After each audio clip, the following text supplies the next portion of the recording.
को स्वामी लक्ष्मणानंद सरस्वती हत्या और सीएमओ नायडू कमिशन फाइल हजिबा घटन में विश्व हिंदू परिषद कही धर्मांतरीकरण को विरोध करिबारु स्वामी को हत्या करा जायथिला। एथिपाई परिषद पूर्व सरकार और एक निर्दिष्ट संप्रदाय को दायी करिछि। तेबे स्वामीजी बलिदान व्यर्थ जीवन बोली कहिछि विश्व हिंदू परिषद। तेबे कंधमाल भेषज महाविद्यालय को स्वामीजी नाँ नामित करने को आम स्वागत करुछु बोली कहिछि विश्व हिंदू परिषद। कंधमाल दुर्गम अंचल को जाई स्वामीजी कार्य करुथिले।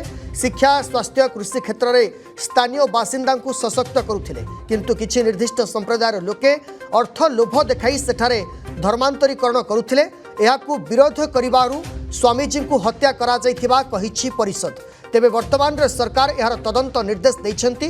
दोषी दंड पाइब बोली विश्व हिंदू परिषद आशा रखिछि। तेबे केवल तदंत देई चुप बसिले हेबनी, यार फॉलोअप करबा को पड़िबो बोली कहिछि विश्व हिंदू परिषद।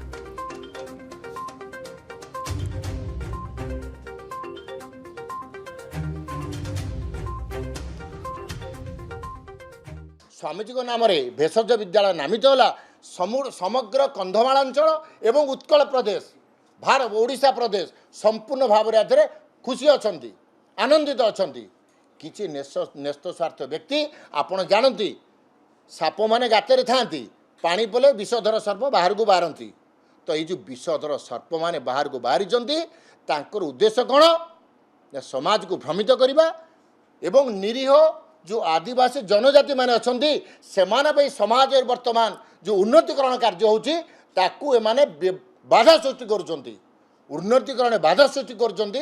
याकू हम तीव्र निंदा करूँ, विरोध करूँ एवं समग्र कंधमालवासी यादे गौरवान्वित अछंती एवं खुशी अछंती एवं यार भी उचित जवाब कंधमालवासी मैंने निश्चित देवे।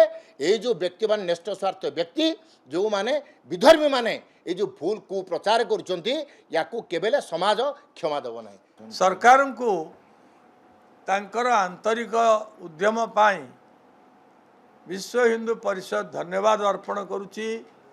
यथाशीघ्र स्वामी लक्ष्मणानंदंकर जघन्य हत्या करिथिबा आमर जो व्यक्ति माने ओडिशा रे अछंती बा बाहर अछंती जो अराष्ट्रीयवादी सेमानंको चिन्हित करा जाऊ एवं कठोर रु कठोर दंड दिया जाऊ, सेथिपाई अवहेला प्रदर्शन करा न जाऊ।